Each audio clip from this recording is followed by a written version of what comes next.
Olá, meus queridos alunos, aqui é o professor Fábio e sejam bem-vindos a mais uma videoaula.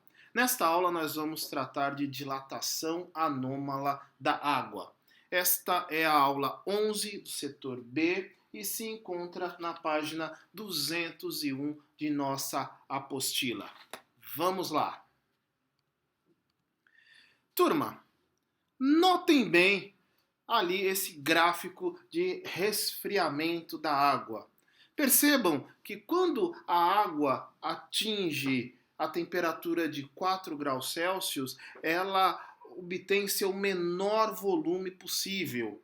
Mas o mais interessante é o que ocorre a partir daí. Se continuarmos a resfriar a água entre 4 e 0 graus Celsius, percebe-se que seu volume aumenta. E isso tem consequências muito importantes na nossa vida, tá? Porque graças a esse comportamento anômalo da água, os lagos e rios se congelam apenas na superfície, enquanto que o fundo vai se encontrar a água com a máxima densidade, ou seja, a água do fundo vai ficar com apenas 4 graus Celsius. Isso é fantástico, pessoal. Tá? Esse fato ele é fundamental para a preservação da fauna e da flora em lugares gelados. Certo? E por quê? Se a água não apresentasse esse comportamento, os rios e lagos se congelariam por completo, causando danos irreparáveis para plantas e animais marinhos. Ok? Acho que isso, inclusive, responde à pergunta de por que, né, um iceberg boia. Né? Por que a gente tem camada de gelo na superfície de rios e lagos em lugares muito frios? Agora, vamos aos exercícios.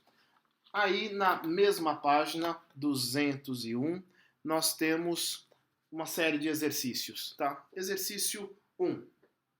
Vamos à leitura. Está na tela.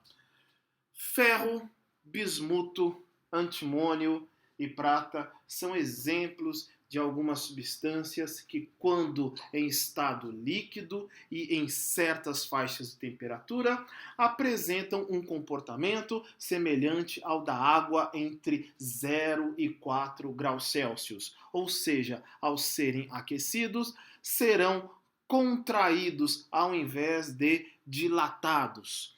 Com alguma atenção, é possível notar alguns efeitos associados à dilatação ou contração anômala da água em nosso cotidiano. Um desses efeitos bom, gente, é o efeito que a gente acabou de discutir, tá? Esse efeito ele vai se encontrar aí na alternativa B, que é o fato de o gelo ser formado na porção superior da água, tá? Exatamente por conta desse efeito, gente, tá? O gelo vai se formar apenas na porção superior da água. Ok. Vamos para a questão 2. Questão 2, aí na tela. Vamos dar uma lida. O gráfico a seguir mostra como varia o volume interno de um recipiente de vidro e o volume de uma porção de água em função da temperatura. Considere que 500 ml de água a 4 graus Celsius foram colocados no recipiente de vidro, também a 4 graus Celsius, de capacidade de 500 ml. Com relação a essa situação, são feitas algumas afirmações. Então, são 500 ml de água em um frasco com 500 ml, tá? E aí, a água foi colocada nesse frasco na temperatura, estando, ambos a temperatura de 4 graus Celsius. E agora, com relação a essa situação, vamos analisar as afirmações. Afirmação 1. Se aquecermos o conjunto a 15 graus Celsius, e 0,5 ml de água transbordar, a real dilatação da água é superior a 0,5 ml? Vamos lá, verdadeiro ou falso isso daí? Gente, isso está correto, tá? Porque 0,5 ml não vai corresponder, né, a dilatação real da água, porque se vazou 0,5 ml, né, se 0,5 ml, né, acabou saindo do recipiente, quer dizer que a água se dilatou muito mais. E analisando o gráfico, porque basta olhar o gráfico, percebe-se que a água, ela aumenta muito mais o volume, se dilata muito mais a temperaturas acima de 4 graus Celsius. Ela se dilata muito mais que o recipiente. Então, essa afirmativa é verdadeira, ok? Vamos para a afirmativa 2. Ao resfriar o conjunto a 0 graus Celsius, sobrará um espaço vazio entre o limite superior do recipiente e a superfície livre da água. Gente, isso está incorreto, porque abaixo de 4 graus Celsius, o volume ocupado pela água é superior ao do vidro. Ok? Logo, nessa faixa de temperatura, a água transbordaria do recipiente. Ok? Então, essa afirmação é falsa. Falsa essa afirmativa. Tá ok? Muito bem. Vamos para a afirmação número 3.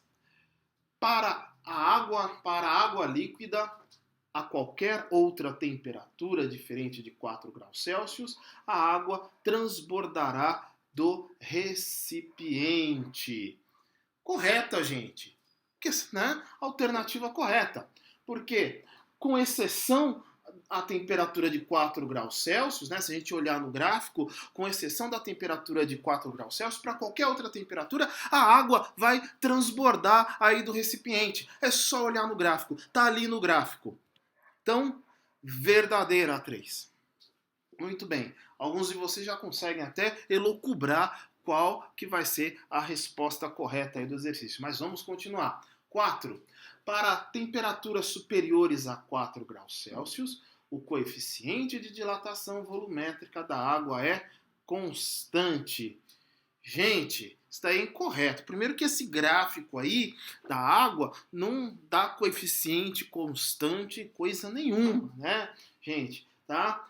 Se fosse constante, o gráfico que indica o volume da água em função da temperatura tinha que ser um segmento de reta, tá? Então, isso daí não é uma reta de jeito nenhum. Tá ok, gente? Então, a 4 é falsa. Então, a alternativa aí correta vai ser a alternativa C. Beleza, gente? Então, muito obrigado pela paciência e atenção de vocês. Uma boa quarentena a todos e até a próxima videoaula. Até já, gente!